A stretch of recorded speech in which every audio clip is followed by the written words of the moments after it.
로마서 10장 9절입니다. 내가 만일 내 입으로 예수를 주로 시인하며 또 하나님께서 그를 죽은 자 가운데서 살리신 것을 내 마음이 믿으면 구원을 받으리라.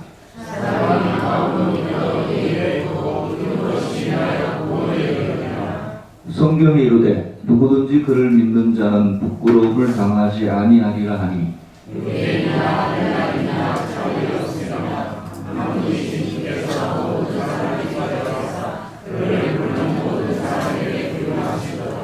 누구든지 주의 이름을 부르는 자는 구원을 받으리라. 17절 말씀을 다 복독해 올려드립니다. 그러므로 믿음은 들음에서 나며 들음은 그리스도의 말씀으로 말미암았느니라. 아멘. 오늘은 무슨 주일이라고요? 종교개혁 주일입니다. 더 정확하게 말씀드리면 내일 10월 31일이 10월의 마지막 날이죠. 종교개혁 기념일입니다. 더 정확하게 말하면. 그래서 10월 마지막 주일을 종교개혁 주일로 드립니다. 이게 주일날 모이니까요. 월요일날 따로 모이지 않으니까. 교회의 생일을 성령께서 강림하신 강림주일이라고 한다면 개신교가 천주교로부터 따로 분리된 개신교의 생일을 종교개혁주일이라고 할 수 있겠습니다. 굳이 따지자면 시초가 그러니까 지금부터 거의 500여 년 전에 1517년 그러니까 10월 31일 기념일이라고 했죠. 뭘 기념하냐 하면 종교개혁주의를 기념하는데 그 전체가 기념일은 아니고 1517년이니까 거의 500년하고도 한 5년 전에 독일 출신 마틴 루터라는 신부가 그때는 이제 신부였죠.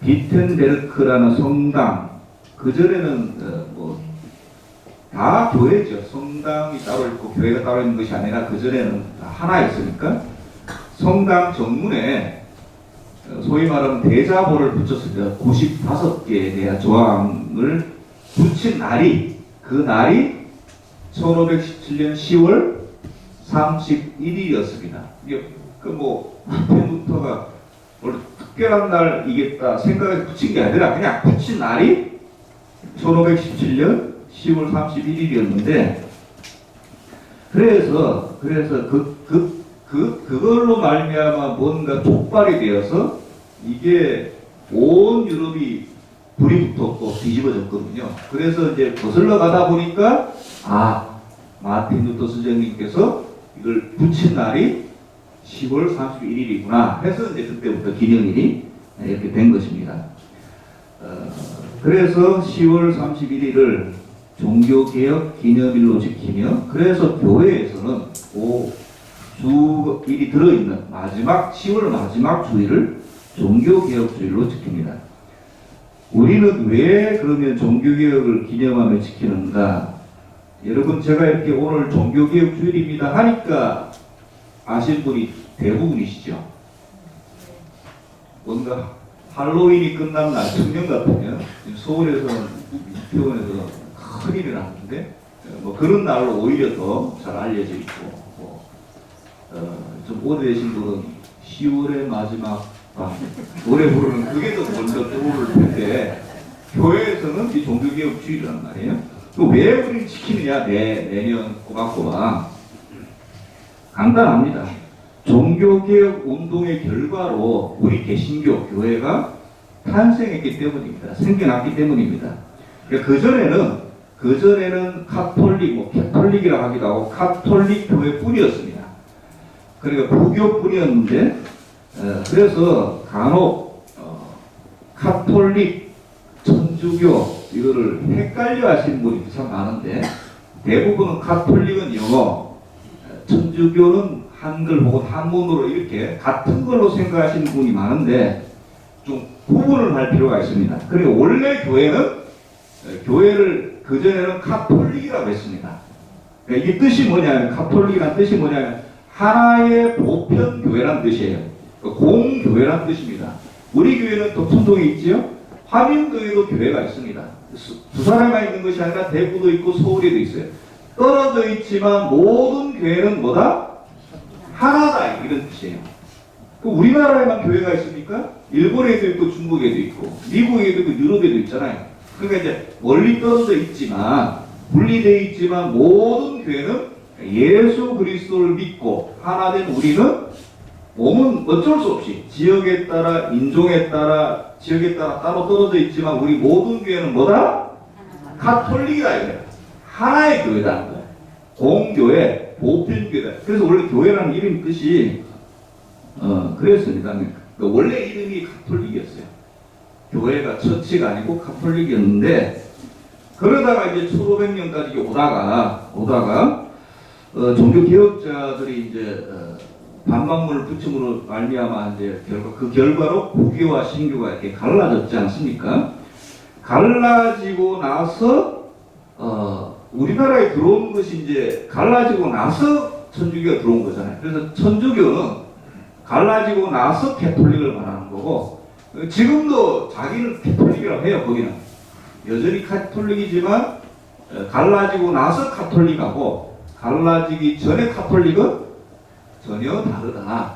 그래서 우리는 지금 이제 교회 처치로 바꿨죠 이름을. 그래서 개신교, 천주교는 엄연히 다른 것이고 그래도 우리는 새로 생긴 것이 아니라 그 전에 정신을 다 이어갔습니다. 그 전에 교회가 하나였으니까 그 전에 캐톨릭도 우리 교회고 1500년대 이후부터는 개신교인 거고 무슨 말씀인지 아시겠죠? 그러니까 1517년 종교개혁으로 새로 생긴 것이 아니라 뭔가 지금 이게 처음에는 보편교회 한 교회가 맞았는데 점점 1500년이 흘러가면서 변질됐다 이거지. 그러니까 원래 캐톨릭의 정신으로 한 교회로 돌아가자 해서 한 것이 그래서 여러분 사도신경에 아까도 우리가 신앙고백 했잖아요. 사도신경에 여러 가지 믿는 것 중에 거기 밑에 보시면 우리가 성령을 믿사오며 그 다음에 뭘 믿어요? 거룩한 공예를 믿잖아요. 이 공예가 바로 캐톨릭이에요.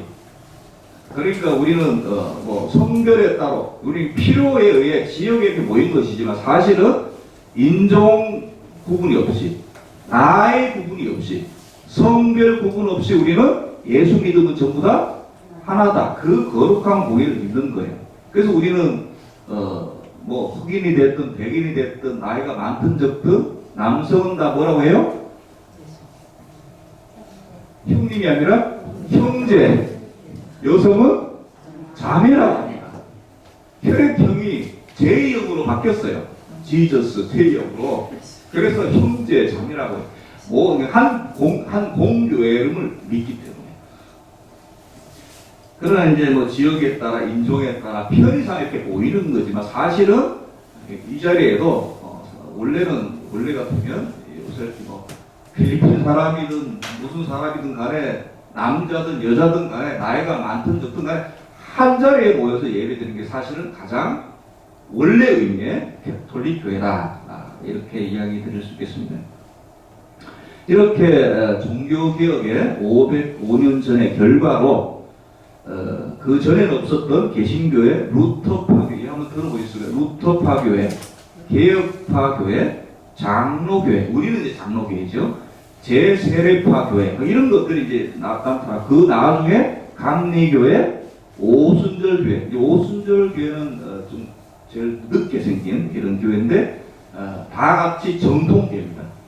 서로 우리는 이름 장로교회, 감리교회, 오순절교회 파는 다르지만 전부 다 우리는 공교회라고 생각해요. 그래서 우리 같이 연합. 이단만 아니라면 따라서 오늘 이렇게 신교의 출발이 바로 유럽의 종교개혁 운동에 있고 그 불을 붙인 사람이 바로 아까 말씀드렸던 독일의 마틴 루터였습니다. 마틴 루터 혼자만 있었던 것이 아니라 이분이 이제 촉발한 배우였고 협력자들도 많았습니다. 그 당시에 스위스 지리의 쯔빙글리라는 분도 있었고 장 칼레, 칼빈, 영어식 이름이 칼빈이 원래 프랑스 사람이니까 칼뱅으로 읽는데 이분 많이 들어보셨죠? 칼빈, 존 칼빈, 칼뱅. 이렇게 많은 사람이 협력해서 결국 종교개혁이 성공한 거죠. 개신교가 탄생했기 때문에. 특히 이제 우리 장로교회의 사상적 기초를 제공한 사람이 바로 이 장 칼뱅, 그 당시 종교개혁자 장 칼뱅, 칼빈, 이분이 장로교회 그 정신적인, 그 사상적인, 신학적인 기초를 세운 사람입니다. 그래서 우리는 장 칼뱅을 매우 중요하게 생각합니다. 그래서 연구도 많이 하고 굉장히 너무 신성시한 게 아닌가 싶을 정도로 막 그렇게 사상적, 장로교회 사상 기초를 놓은 사람입니다. 그래서 오늘 종교개혁주를 맞이해서 우리가 가장 먼저 생각해야 될 것이 뭐냐 하면, 여러분 종교개혁이 사실은 우리 여러분, 저와 여러분이 생각하는 것 이상으로 굉장히 사상적인 큰 변화, 르네상스를 비롯해서 16세기에 어떻게 보면 유럽 전체를 뒤집어 엎은 거거든요. 그래서 굉장히 그 세계사적으로도 더 인정을 하고 유명한 것인데, 우리 기독교 입장에서 생각해야 될 게 뭐냐면, 종교개혁은 사람이 계획해서 조직해서 한 것이 아니라는 사실입니다. 그걸 여러분 먼저 기억하셔야 돼요. 종교개혁은 절대 하나님께서 하신 것이죠. 그러니까 이 루터가 내가 이놈의 카톨릭, 그때 카톨릭 하나뿐이 아니라 이 카톨릭, 서구간 카톨릭, 부패한 카톨릭, 이거 한번 뒤집어 엎자 하는 의미로 붙인 것이 아니라는 거예요. 그냥 본인도 신부니까, 목회자니까, 이거 뭔가 좀 아니지 않냐, 대화 한번 해보자고 붙인 거란 거예요. 그러니까 뭔가 개혁을 하거나 혁명을 이렇게 그런 생각은 하나도 없었어요. 근데 얘가 붙였는데, 자기도 놀랄 정도로 막 무리를 일으키고 막 이렇게 된 거죠. 자기는 한 명의 신부로, 목회자로서 그 당시 종교적인 상황이 너무 부패했고, 특히 자기도 성경을 읽지 않습니까? 그러면 그때는 이제 교황이 있었으니까 자꾸 위에서 내려오는 거 말씀하고 자기가 보는 성경이 자꾸 뭐가 다른 거예요. 그러니까 이상하거든요. 그러니까 이런 주제에 대해서 한번 토론해 봅시다. 이걸 95개를 붙인 거죠. 이게 예사학으로 번져서 종교개혁의 도화선이 된 것입니다. 그러니까 그 도화선이 됐다면 그 당시 루터처럼 이 카톨릭에 대해서 의구심을 갖거나 반발심을 가지고 있는 지식인들이, 그러니까 이제 숨어있는, 마치 북이스라엘에 숨어있는 7,000명처럼 그런 사람들이 많았던 거예요. 근데 카톨릭 교회인이 그때는 셀 때니까 입은 말은 못하고 속으로만 생각하고 있는데, 누가 이제 깃발을 넣은 거지, 루터가. 사실 들려고 넣은 것도 아니에요. 그냥 이게 붙였는 건데, 그것이 도화선이 돼가지고 그때부터 이제 시끄럽기 시작한 거예요. 루터가 후에 이렇게 말했으면, 내가 95개 조항을 발표했을 때 하고 나서 나는 눈먼 말처럼 끌려갔다.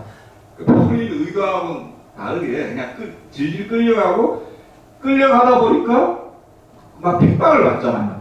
카톨릭 교회 그 큰 세력한테 루터가 핍박을 받으니까, 그래도 이건 아니니까 끝까지 버틴 것 뿐이에요. 루터는 자기 소신을.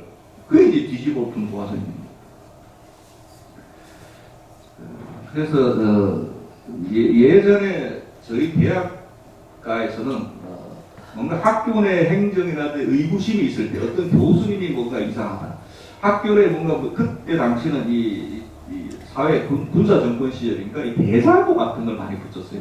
학교에 대자보 일부 다 써가지고 딱 붙이면 이제 지나가는 학생들이 읽고 하다가 대부분은 그냥 읽고 지나가지만, 정말 평소 학생들도 이거 뭔가 대학장 좀 이상한데 저 교수가 문제가 있는데 생각이 많이 갖고 있던 사람이 대자보를 딱 읽으면 들고 일어나고 막 이런 이제 그런 관습들이 있었는데, 요즘은 요즘에도 그런 거 없지요. 요즘에는 대자보 없고 다 인터넷 시대고 카톡으로 하고 하니까. 그러니까 이제 종교개혁도 마찬가지입니다. 그 당시 시대 상황이 개혁을 요구를 하고 있었고, 정치적으로 경제적으로 로마 지배에서 벗어나서 독립하고자 하는 분위기가 형성되어 있던 그 분위기는, 그런데 로마 가톨릭은 정신을 못 차리고 여전히 관성대로 하던 대로 하다 하니까 오히려 더 예배당을 더 화려하게 짓고 면죄부에 대해 좀 이따 이야기하겠습니다. 면죄부를 파느라 중요한 것은 개혁인데 중요한 것은 힘들어하는 백성들을 돌아볼 생각 안 하고 오히려 착취를 해서 뭐 교회 예배당을 짓거나 면죄부 파는 거에 정신을 못 차리니까 이제 결국 이게 모든 게 쌓여가지고 폭발을 한 거죠. 그래서 다시 한번 말씀드리면 이거는 사람이 계획해서 한다고 되는 것이 아니라 모든 것이 이렇게 하나님의 때가 되어서 마침내 하나님께서 시작을 하신 것이다. 뭐가? 종교개혁이 그렇게 된 것이다. 그게 첫 번째로 제가 드리고 싶은 말씀인데요. 두 번째 잘 들어보세요. 때가 무르익었다 할지라도 하나님이 일하실 때는요 준비된 사람을 통해서 일하십니다. 이게 역설 같아도 하나님이 뭐 천사가 뭐 일을 안 한다든가 하나님이 때는 됐어요. 아까도 이야기했잖아요. 루터가 뭐 계획해서 한 건 아니라고. 그럴지라도 그 당시에 루터, 쯔빙글리, 부처, 뭐 무슨 칼빈이라는 사람, 준비된 사람이 있었기에 하나님이 시작하신 거란 말이에요. 특히 우리 청년들 조심해서 잘 들으시기 바랍니다. 아무리 때가 무르익어도 사회를 뒤집어쓰고 싶다. 때가 무르익어도 준비된 사람이 없으면 일을 시작하지 않으십니다. 그래서 항상 일을 시작하실 때 사람을 준비를 하세요. 이스라엘 백성이 애굽에서 노예로 팔려가서 얼마나 힘들었어요. 너무 힘드니까 막 부르짖었습니다. 그 부르짖음을 들으시면서도 이제 하나님께 준비를 시작하시죠. 누구를 준비하세요? 모세를 준비하세요. 그 준비 기간이 80년이에요. 80년 동안 더 시달린 거예요. 그걸 이끌어갈 사람이 없으니까. 힘은 들지만 그 사람들을 애굽에서 이렇게 끌어낼 지도자가 있어야 될 거 아닙니까? 근데 그 지도자, 모세를 태어나고 만든 시간이 80년이라고. 그러니까 아무리 때가 무르익어도 하나님 보시기 안 됐지, 백성들이. 너무 힘들고 고달프고 해도 이끌 지도자를 먼저 만들고 세우신 다음에 일을 시작하십니다. 이게 참 중요합니다. 그래서 물론 하나님이 믿음이 좋은, 그 당시 사람 다 믿음이 좋았어요. 그러니까 믿음이 좋은 사람이 성경을 볼 때 당연히 캐톨릭 말하고 거슬리죠. 쓸데없는 소리를 하는데 제 정신이 제대로 바뀐 믿음 좋은 사람은 당연히 거부감이 든단 말이죠. 거부감만 들어서 될 것이 아니에요. 믿음이 좋고 경건한 사람을 사용하시는데 그런 사람만 사용하신 것이 아니라 뭐가 준비됐냐? 지적으로 학문적으로도 준비가 된 사람들이에요. 이분들은 루터나 칼빈이 믿음만 좋다고 뭐 뒤집어 그게 아무리 하나님의 일이라도 그렇게는 안 돼요. 즉 문무가 겸비되어야 된다. 그러니까 어렵죠. 그러니까 소수죠. 그러니까 지도자죠. 여러분 지금 세상에 교회만 다니기도 힘들어요. 그냥 신앙생활, 믿음, 경건 갖추기도 힘들어요. 그런데 방금 목사님이 뭐까지 하라고? 문무 겸전까지 하라고. 그러니까 힘들 수가 없고 그처럼 힘들어도 해내면 이런 가만히 있어도 하나님께서 잡아다가 들어 쓰신다. 왜? 그런 사람들이 있어야 저게 될 수 있으니까. 우리 부모님 세대는 생존이 인생 목표였습니다. 먹고 살아남아야 되니까 그냥 뭐 문무 겸전에 무 이름이냐 몰랐어요. 문무 그냥 살아남는 것이 인생의 목표였기 때문에 그런 거 생각할 시간조차 여유도 없었어요. 그래서 가족들 먹여 살리시느라 등뼈가 다 삐고 막 관절이 다 나가셨잖아요. 우리 언니들 가끔 이야기 들어보면 상관절에 눈에 허리에 고생을 많이 하셨다는 뜻이거든.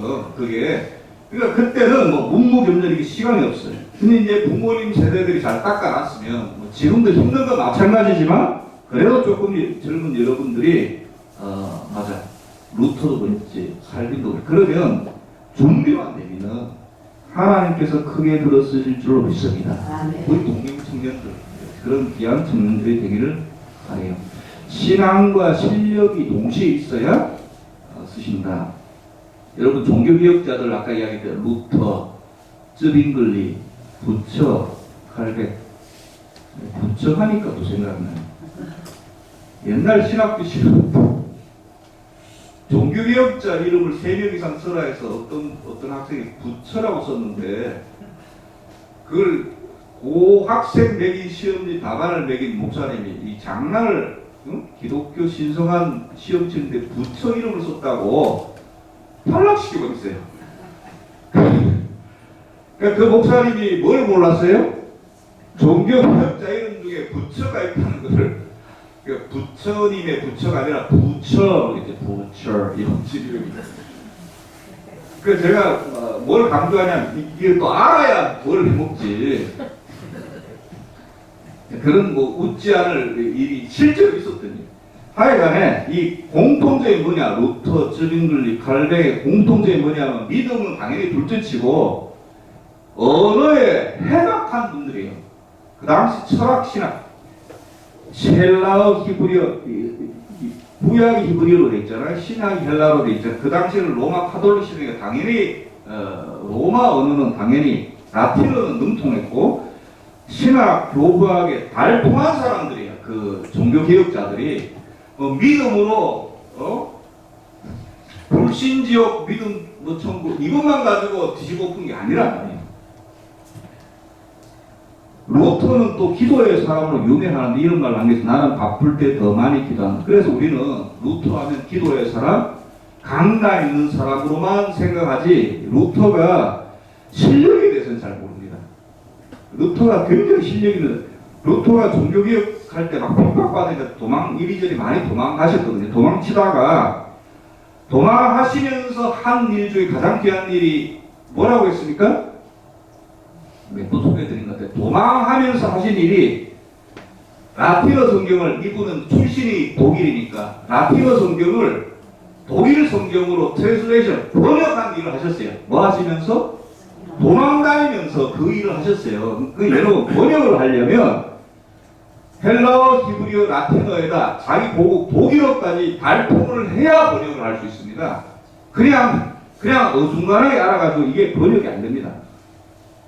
그냥 번역하면 안 되나 이렇게 쉽게 생각할지 모르겠지만 여러분 한 나라 언어를 다른 나라로 번역하려면 언어도 알아야 되지만 문화도 잘 알아야 돼요. 정신도 알아야 돼요. 제가 왜 이렇게 이야기 드리냐면 예전에 번역을 할 기회가 있었습니다. 그 외국에서 있다가 가끔 이제 이런 사이드 작가들이 들어오면 영문으로 된 신문 사설을 한글을 영문인지 영문을 한글인지 하여튼 제가 기억은 정확히 안 나는데 하여튼 신문 사설을 좀 신학에 관련된 신문 사설을 번역을 좀 해달라고 부탁을 받았어요. 그 당시 이제 영어가 좀 되니까 책을 좀 읽습니다 여러분. 좀 읽어요.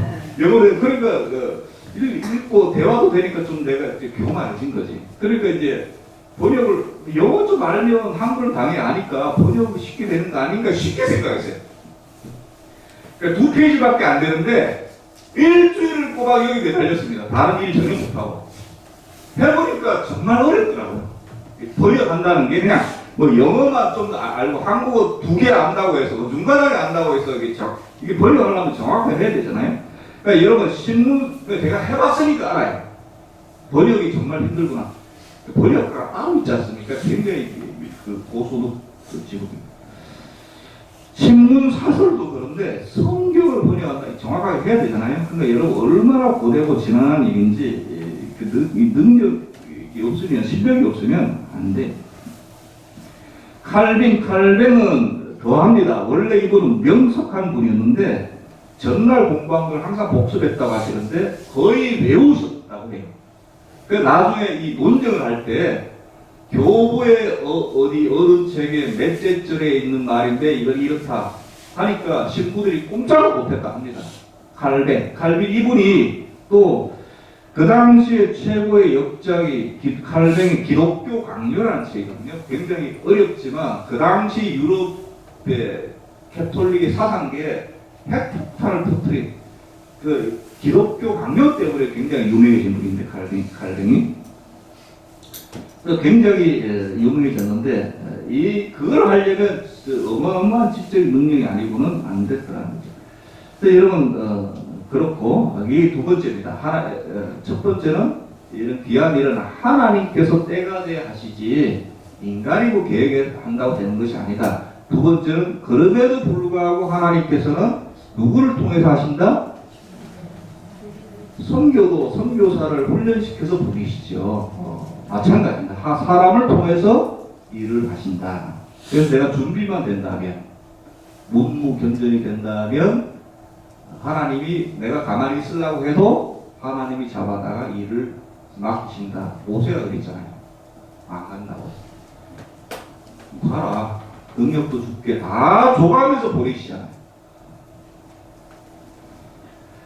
종교개혁의 핵심은, 근데 이제 루터가 뭐가 불만이 생겨서 대잡을 붙였냐면, 구원론이라고 할 수 있습니다. 구원. 쉽게 말하면 사람이 무엇으로 구원받느냐. 이에 대한 생각이 루터 생각하고 카톨릭이 달랐던 거예요.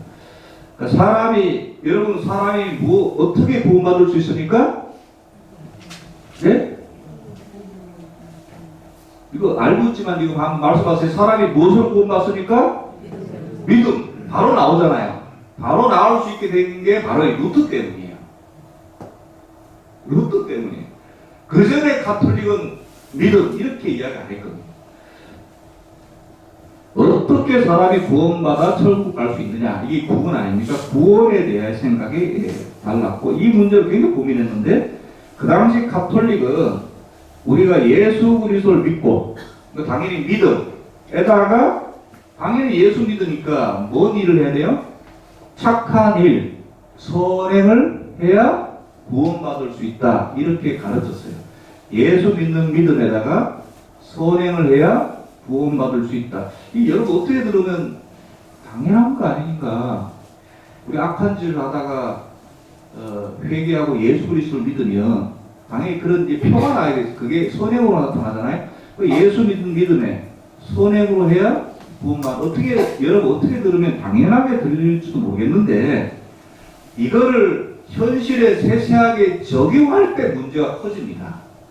그래야 가르침이 잘못된 것이죠. 예를 들어서 이런 경우 있잖아요. 카톨릭은 그 당시까 카톨릭은 물론 처음에는 그렇게 안 했죠. 처음에는 이제 우리 초창기로 돌아가자거든요. 개신교는 그 당시는 뭐로 가르쳤다고요? 구원 얻기 위해서 믿음에다가 플러스 선행, 착한 일을 해야 구원을 얻을 수 있다. 그러면 이런 경우가 있을 수 있잖아요. 교회는 그 당시는 카톨릭이니까 성당에는 다니는데 뭐는 안 하고 착한 일을 안 하는 사람도 있잖아요. 여기는 없지만 성당 있단 말이에요. 있는데 그러니까 이제 소위 말하면 이제 나이롱 신자라고 교회는 다니는데 밖에 나가면 세상 사람과 똑같이 살다가 주일 되면 이제 성경책 들고 먼지 털고 이제 교회 이제 요즘은 또 성경책 아예 안 들고 다니는 시대가 되어서 편해진 건지 안 좋아진 건지 모르겠어요. 하여튼 이제 그런 사람은 어떻게 하느냐? 천국에 가냐 지옥에 가냐? 논쟁을 하다가 결국 그런 사람은 어떻게 하다가 만드는 게 뭐냐면 연옥이라는 것을 만들어냈습니다. 그러니까 지옥은 아니고 예수 믿으니까 예수 믿으면 천국 간다 생각. 예수 믿으니까 지옥은 아닌데 천국 가기는 어딘가네 착한 일 안 했으니까. 그러니까 이런 사람 죽으면 어디 가요? 지옥이 아니라 연옥이라는 데를 갑니다. 그럼 연옥은 어떤 데인데 좀 더 따신 찜질방이라고 생각하시면 됩니다. 좀 많이 따센 불로 찢어. 물론 이제 지옥은 너무 뜨겁고 거기는 있을 곳이 못 되지만 연옥은 그나마 있을 수는 있는데 많이 따세. 불로 찢어요. 뭘 찢어요? 죄를 찢어요. 죄를 이제 태웁니다. 그 일정 시간이 되면 그럼 제가 예수는 믿어요. 성당에 다녔지만 죄를 많이 지은 사람은 어디로 간다? 연옥으로 간다. 이렇게 자꾸 생기는 거야. 이거 구원론 때문에. 그러니까 연옥이라는 것도 만들어내고 이제 불로 이제 조금 잘못했으면 조금만 불쬐다가 이제 어디로 가요? 천국에 가고. 많이 잘못하면 많이 찢어지는 거지, 거기서. 아야 하다가 이제 그래도 천국 가고. 여러 이제 그런데요. 자, 천국 가기 전에 바로 천국은 갈 수는 없고 해서 이런. 그러니까, 그 기간을 줄이려면, 여록에 있는 따신 곳에 기간을 줄이려면 신부 말을 잘 들어야 돼요. 신부님 말을. 그래서 거기는 이제 가기 전에 신부님한테 다 죄를 털어놓잖아요. 그럼 신부님 죄를 이렇게 씻어주니까 신부님 말이 절대적입니다. 그래서 이제 연옥의 벌이 두려워 나중에는 이제 선행을 막 하기 시작했고, 그 다음에 이제 이 면죄부. 그러니까 선행을 해야 천국 간다 했잖아요. 그 선행 중에 하나가 카톨릭 교회에서 발행하는 면죄부를 돈을 주고 사면 그것도 선행 중에 하나다. 그러니까 성도들은 신부님이 그렇게 선포하니까 맞아. 여러분 가서 몸으로 때우는 게 힘듭니까? 돈이 있으면 꼭 사는 게 쉬워요? 돈이 있으면 꼭 사는 게 쉽잖아요. 나중에는 이게 부음이 일어나니까 왜 한 사람이 하면 동네 사람 따라하잖아요. 소도 팔고 뭐 돼지도 팔고 이러다 보니까 좀 팔리거든요. 그 당시에 또 교회도 짓는데 면제부 팔아서 버는 돈으로 교회를 또 아름답게 짓고. 그러니까 이게 지금 여러분이 들으면 뭐 어떻게 저러나 싶은데 그 당시 조금씩 더 내려가다 보니까 그렇게까지 된 거예요. 뭐 개신교는 뭐 안 그런 줄 아세요? 최근에 그건 더 이상 이야기 안 하겠습니다만은 그리고 또 아까 여록에 부모들이 여록에 가요. 자녀들이 부모들이 어떻게 살았는지 알잖아요. 자녀가 볼 때 우리 부모님들을 참 열심히 사셨지만 바로 천국에 가신 것 같지는 않아. 내가 생각해도. 그럼 어디를 가요? 교회는 다녔으니까 연옥에 가 있으면 또 신부님이 설교를 부모님이 지금 연옥에 가 있는데 많이 따세? 그러면 자녀들이 효도를 해야지. 효도를 어떻게 해야 되죠? 면죄부를 사면 이것이 어떤 효과가 있지만 핏줄이잖아. 일총관계니까 부모도 기간이 짧아져. 부모 소리 아이고 뜨거워 실제로 설교할 때 신부가 이렇게 부모가 고통당하는 소리를 냅니다. 그러면 아들 입장에서는 아이고야 사요 안 사요? 사요. 루터가 볼 때 이거 아무리 봐도 이건 아닌 것 같은 거예요. 그러니까 이제 대답을 이렇게 붙인 거죠. 저 무식한 어떻게 이렇게 면접을 사나? 여러분이 거기 계셨으면 조상은 더 샀지. 왜? 안 살 수도 있겠다. 우리 민족은 따신 걸 좋아해요. 오히려 찜질방이 수갑에 그냥 거기가 복잡해. 그 뜨거운 데를 우리 민족은 안 그렇겠지만 다른 민족은 뜨거운 거 싫어하거든요. 막 사는 거예요. 여인들은 금가락지 귀걸이 팔아서 막 사고. 그러니까 루터가 생각해 이게 아무것도 아닌가. 특히 이제 오늘 로마서의 1장 17절 오직 의인은 믿음으로 말미암아 살리라. 이게 머리에 탁 박히면서 의인이라는 건 구원받은 자를 말하는 거잖아요. 성경의 의인은 세상의 의인하고 좀 다릅니다. 세상의 의인은 남을 위하여 희생하는 목숨을 바친 의인이지만 성경의 의인은 의롭다고 도장받은 사람, 구원받은 사람을 말해요. 의인은 믿음으로 산다. 믿음으로 의인이 된다. 이거 딱 박히니까 그래 아무리 읽어봐도 지금 캐톨릭은 너무 나간 것 같거든. 그래서 맞아 우리가 하나님의 아들 예수 그리스도 믿을 때 하나님의 의가 우리에게 전가된다. 쉽게 말하면 도장이 찍힌다는 말이에요. 그러니까 우리는 의인은 아닌데 죄인인데 예수 그리스도를 믿는 믿음으로 말미암아 하나님의 의가 우리에게 전염된다. 도장 찍힌다. 전가된다. 이걸 어렵게 전가된다고 해요. 그러니까 나는 의롭진 않지만 법적으로는 의로운 자가 된다. 그래서 루터가 이심 칭의 들어보셨죠? 이신 믿음으로써 의롭다 칭함받는다. 이 이신칭의를 그때부터 이제 자기 그걸로 해서 가르치기 시작했습니다. 그래서 거기에 따라온 게 솔라 피데 오직 믿음이다. 믿음 플러스 선행이 이게 아니라 잘라낸 거죠. 본래대로 믿음으로만이다. 솔라 피데 솔라 그라티아 오직 은혜다. 하나님 은혜다. 믿음이 어떤 내가 믿어야지 공로로 받는 것이 아니라 하나님이 주시는 은혜거든요. 저와 여러분이 어느 날 교회 왔더니 믿음이 생긴 것이 아니라 하나님의 은혜입니다. 그 은혜를 믿고 감사함으로 합니다. 예수님이 여러분 2000년 전에 분인데 여러분이 믿겨지는 게 이게 사실 상식적이지 않는 거예요. 그 2000년 전에 피를 흘리신 그 피가 피 공로가 지금 나의 죄를 씻는다? 이성적으로 안 믿어지는 거예요. 이게 하나님의 은혜라는 거예요. 솔라 그라티아. 그 말씀이 어디에 적혀져 있습니까? 성경에 적혀져 있죠. 그래서 솔라 스크립투라 오직 말씀. 솔리 데이 글로리아 오직 하나님께 영광.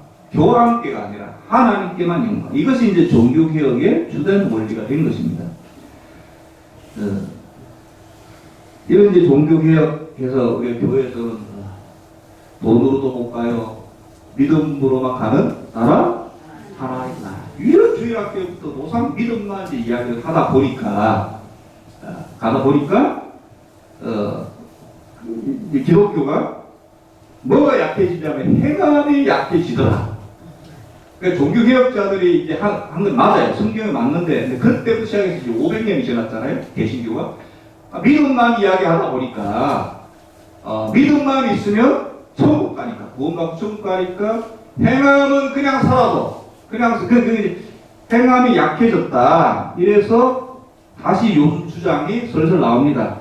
믿음 플러스 행함. 그러니까 천주교식이 아니라 기독교식. 그게 뭐가 믿음이냐? 믿음 플러스 행함이 있어야 다시 이제 이렇게 주장하는 분들이 슬슬 나옵니다. 그만큼 교회가 행동으로 못 보여줬다는 거죠. 물론 의도는 좋고 이해는 하지만 그래도 성경 말씀 분명합니다. 다시 오늘 말씀만 봐도 오늘 로마서 10장 9절 말씀에 봐도 뭐라고 되어 있습니까? 내가 만일 내 입으로 예수를 주로 시인하며 하나님께서 그를 죽은 자 가운데 살리신 것 내 마음에 믿으면 구원을 받으리라. 이 속에 뭐 행함, 선행 전혀 없잖아요. 이것만 그런 것이 아니라 계속 그 뒤에 읽어보면 10절에도 내가 마음으로 믿음 의에 이르고 입으로 시인하여 구원에 이르는 구원은 믿음이라니 믿음. 11절에 누구든지 그를 믿는 자는 그는 그리스도요 예수 그리스도군요.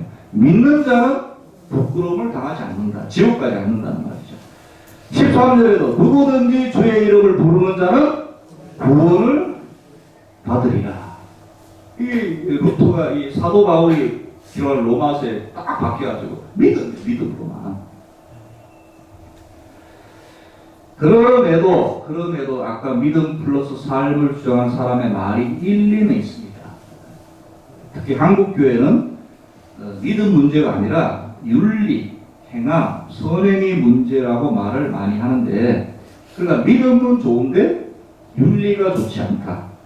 예수 실제로도 있었잖아요. 예수 믿는다 하면서 죄에 너무 많이 가닥이 돼 있다. 이러니까 믿지 않는 사람이 볼 때 저게 무슨 뭐 믿음이냐. 그래 자꾸 이러다 보니까 이제 방어하기 위해서 믿음 플러스 행함을 이야기 시작하는데 사실은 그렇지 않다. 어느 정도 왜 그런 말을 했는지 이해는 가요. 일리도 있고. 그래도 믿음만 가르쳐야죠. 성경이 그렇게 이야기하니까. 이런 주장을 하는 사람들, 그러니까 이제 그분들 믿음만이 아니라 행함도 필요하고 혹은 또 믿지 않는 세상 사람 중에 윤리 의식이 강한 사람들 있잖아요. 그런 사람들이 있습니다. 우리보다 더 윤리, 선행을 강조하는 사람은 제일 싫어하는 부류가 누구냐면 성경에도 왜 예수 옆에서 십자가에 달려 죽은 강도 제일 싫어하는 부류입니다. 그러니까 평생 악한 짓만 하다가 마지막에 예수 옆에 십자가에 달렸다는 그 핑계로, 그 기회로 예수님께 부탁해서 내가 나와 함께 낙원에 있으리라. 낙원에 싹 간 사람. 이런 부류를 윤리주의자를 제일 싫어해요. 여러분도 얄밉잖아요. 여러분들은 뭐 계속 봉사하고, 봉사도 안 하고, 악한 짓 하다가 예수 옆에 홀랑 믿고 천국에 간 사람. 이 법 없이도 살아가는 사람 중에 기독교에 반감을 가지고 있는 사람이 이제 이 문제 때문에. 믿음이면 가냐, 믿음이 아니라. 삶과 행동은 개판인데 예수 믿는다고 모든 것이 다 씻기고 천국 간다고? 이런 언페어한 일이, 이 불공정한 일이 어딘가 이거죠. 그런 천국이라면 난 안 가겠다. 이런 예수 안 믿는 사람 중에 윤리적인 사람, 많이 배운 사람, 이렇게 이야기하는 사람이 참 많아요. 그런 기독교라, 그런 하나님이라면, 그런 천국, 그런 강도가 갈 수 있는 천국이라면 안 가겠다. 어떻게 들으면 굉장히 좀 일리 있잖아요. 그죠? 근데 충분히 이해가고 일리가 있는데 정말 중요한 사실이 하나 있습니다. 우리가 생각하는 선행, 우리가 생각하는 좋은 일들은 전부 인간의 관점이에요. 근데 왜 헷갈리냐면 성경도 강조를 하거든요. 예를 들어서 이런 거죠. 보편적 부모를 공경하고 이웃을 사랑하고 불쌍한 사람들에게 나눠주고, 이게 세상 믿든 믿지 않든 불교에서도 이 말 하잖아요. 세상 사바세계 이 걱정과 연륜을 끊어버리고 좋은 이야기를 하잖아요. 부모를 공경하고 이 불쌍한 사람을 돕고. 이거는 기독교든 불교든 종교는 보편적으로 이야기한단 말이에요. 그러니까 기독교에서도 이야기하니까 헷갈려 하는데, 이 좋은 일은 맞죠. 선행은 맞는데 인간의 관점이에요. 우리는, 성경은 인간의 관점으로 쓰여 있는 것이 아니라 하나님의 관점으로 쓰여 있어요. 그래서 우리 성경을 읽을 때 우리 관점이 자꾸 하나님의 관점으로 바뀌죠. 이게 무슨 말이냐면, 성경이 말하는 선행은 아까 물론 부모님 공경하는 것도 성경이 말했기 때문에 맞죠. 하지만 가장 중요한 선행은 뭐냐? 하나님이 볼 때 가장 중요한 선행이 뭐냐? 하나님이 보내신 예수 그리스도를 믿는 겁니다. 아멘. 가장 중요한 선행. 그러니까 이제 그래야 이 강도가 이해가 되는 거죠. 평생을 죄를 물론 죄를 저질렀지만 가장 중요한 걸 했어요. 예수 그리스도입니다. 이거 보세요. 옆에 있던 다른 강도는 안 믿잖아요. 네가 하나님의 아들이면 나 구원해라 막 그랬잖아요. 그건 믿는 태도가 아니거든요. 그래서 여러분 그런 차원에서 봐야 된다. 바로 9절에 내가 내 입으로 예수를 주로 시인하면 11절에도 누구든지 그를 믿는 자는, 13절에 누구든지 주의 이름을 부르는 자는, 12절에 유대인이나 헬라인이나 모든 사람의 주가 되사 그를 부르는 모든 사람에게 부여하시도다. 전부 예수 그리스도를 믿는 사람은 누구든지 구원을 얻는다는 그런 말씀입니다. 로마서의 핵심이기도 하고 성경의 핵심이자 하나님의 관점. 우리를 볼 때. 그리고 하나님이 보실 때 우리가 볼 때 선행이 많고 적고지 하나님 보실 때 선행이 50%거든요. 하나님 보실 때. 그러니까 하나님께서 가장 크게 보시는 게 하나님이 보내신 예수 그리스도입니다. 가장 중요한.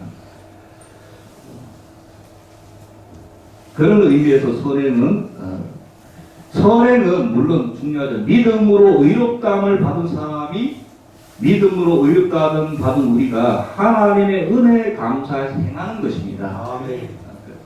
믿음이 깊어지면 선행을 할 수밖에 없죠. 하나님이 그렇게 원하시니까. 아멘. 그래서 여러분, 윤리가 약화되는 것은 행함을 강조하지 않았던 것이 아니라 믿음이 없어서 그런 것입니다. 그래서 여러분, 믿음이 있으면 자연히 구원을 얻을 목적으로 선행하는 것이 아니라 우리는 오직 믿음만. 믿음이 깊어지면 그 열매로 선행이 나타난다. 우리 이렇게 가르치죠. 이렇게. 그래서 여러분, 그래서 다음의 말은 우리가 흔히 쓰는 말이지만 사실은 하나님의 관점, 성경적으로 볼 때 안 맞는 말입니다. 뭐냐면 이런 거죠. 저 사람 믿음은 좋은데 거짓말을 자주 하는 것 같아. 저 양반 믿음은 좋은 것 같은데 성질이 너무 불같다. 저 사람 믿음은 좋은 것 같은데 시간 약속을 잘 안 지키는 것 같아. 믿음은 좋은데 돈 관계가 좀 복잡해. 이런 말은 우리가 흔히 쓰지만 성경적인 관점으로 볼 때는 안 맞는 말입니다. 왜? 믿음이 좋은 사람이 거짓말할 수 없거든요.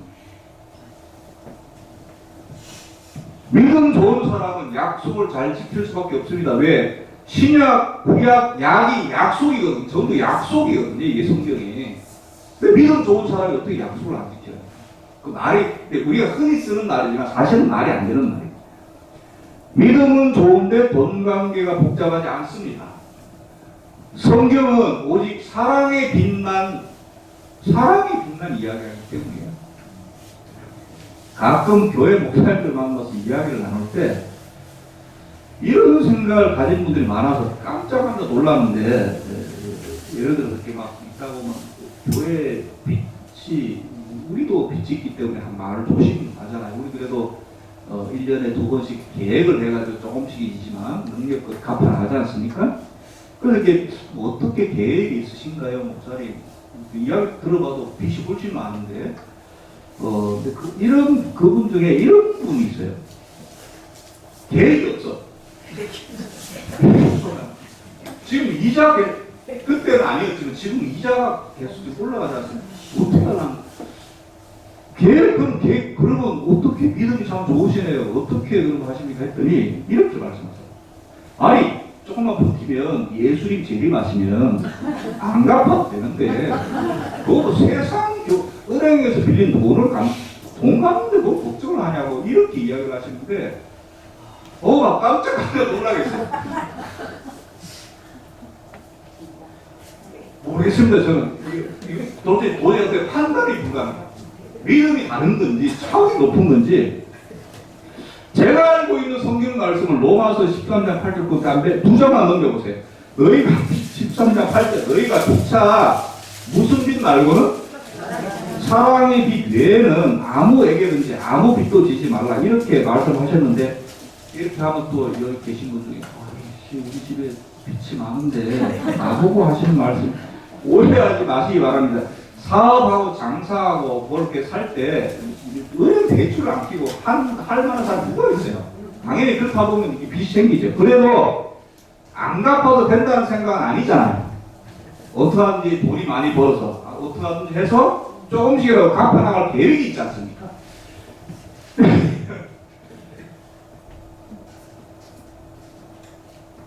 제가 믿음이 없는 걸까요? 잠깐 판단을 보류하겠습니다. 예수님 재림하시면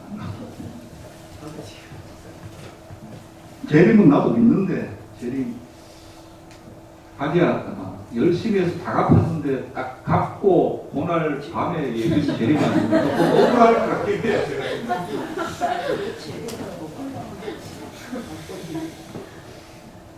예, 다시 돌아가서 한국교회에 얼마나 설교가 많고 집회도 많고 행사도 많은데 믿음이 적다니요.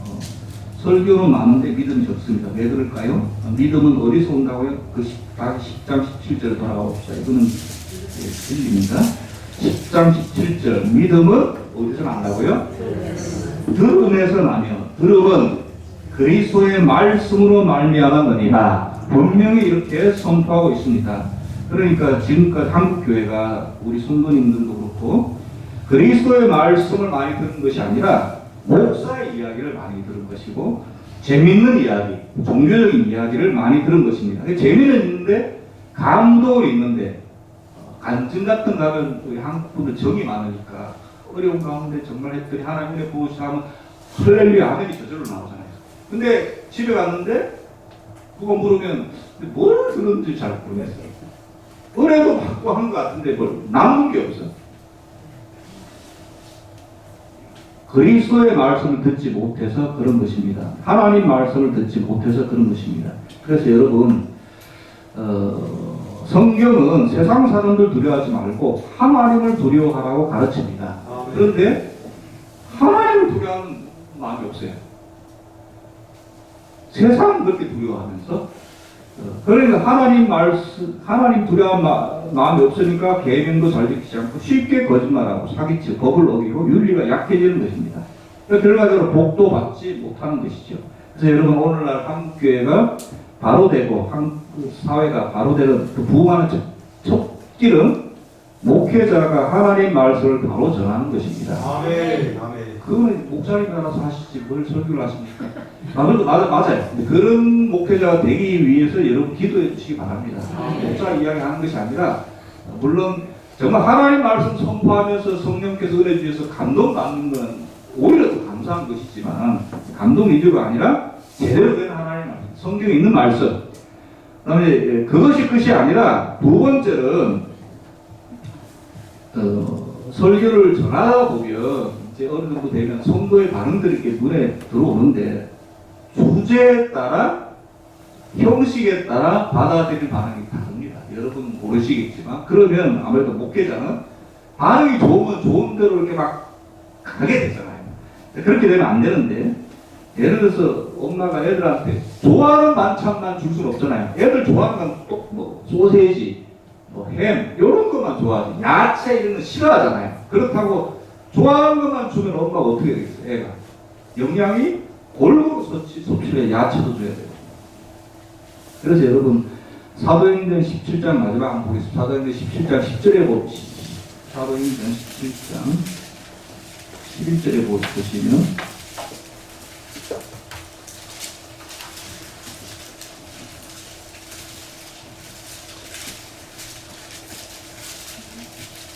저는 제가 할 만큼은 제가 하지만 여러분도 준비해야 될 것이 있는데 베레아에 있는 사람들은 베레아 교회죠. 데살로니가에 있는 사람보다 더 너그러워서 간절한 마음으로 말씀을 받고 되게 이제 마음 자세가 중요해요. 그 다음에 이것이 그러한가 날마다 성경을 상고함으로 아멘이 나와야 될 부분인데 날마다 이것이 그러한가 날마다 성경을 상고하라고 말씀하고 있습니다. 여러분 베레아 사람처럼 준비된 마음으로 잘 들어야 됩니다. 목사 말씀을 전할 때에 성도들이 하나님 말씀 들을 때 그 마음에 역사하셔서 믿음이 생기게 되는데 이 그래 믿음이 자라고 변화가 되지 않겠습니까? 그래서 말씀을 들을 때 속으로 입으로 아멘하고 베레아 사람처럼 정말 말씀을 간절히 받아야 되고 받고 나서 끝이 아니라 문 밖에 나서 잊어버리시는 것이 아니라 정말 그런가 성경을 상고하고 믿음은 아까 설명한 믿음은 하나님의 말씀을 들음으로 믿음이 깊어지면 은혜가 복이 임하는 것을 믿고 여러분 말씀을 사모하시기 바랍니다. 가까이에 그러면 하나님께서 잘 자라게 하실 줄로 여러분 자라기 싫어도 잘하십니다. 그게 말씀의 능력이거든요. 말씀은 좌우의 날선 검같이 골수를 찔러 쪼갠다 그렇기 때문에 그 말씀을 믿고 여러분 하나님 말씀을 잘 듣고 잘 받아들이는 베레아 같은 성도들이 되시길 바랍니다. 그래서 우리가 종교개혁주일 뭔가 개혁하기를 하나님께서 바라시는데 가장 중요한 개혁은 뭔가 말씀에 대한 간절함과 사모함, 상고함이 아닌가 이렇게 생각하며 거기에 힘쓰는 저와 여러분들 다 되시길 바라겠습니다. 기도드리겠습니다. 하나님 아버지 은혜 감사드립니다. 505년이 지나가는 이 종교개혁 기념일 하나님이 이 세상을 보실 때에 여러 사건 사고가 참 슬프고 너무 괴롭습니다. 이럴 때 교회가 하나님 말씀이 살아 운동하여 교회가 먼저 진정 다시 한번 개혁되고 이 개혁되어서 우리의 말씀 삼아는 우리의 마음 행동이 이 세상으로 흘러넘쳐서 정말 하나님 믿지 않는 세상 사람이 교회의 모습을 통하여서 좀 더 정신을 차리고 바른 길로 나갈 수 있도록 좀 인도하여 주시옵소서. 그것이 교회의 사명이요 하나된 가톨릭의 사명인 줄로 믿는데 우리가 제대로 사명을 감당하지 못해서 그런지 왜 세상에 어처구니 없는 사건과 사고가 왜 이렇게 많이 일어나는지 참 답답하고 참 괴롭습니다. 그러나 하나님 아버지, 우리는 그러할지라도 우리에게 맡긴 사명, 특히 말씀 붙들고 나가겠사오니 하나님 그러할 때에 은혜와 그 축복을 허락하여 주시옵소서. 예수 그리스도 이름으로 기도드려 사옵나이다.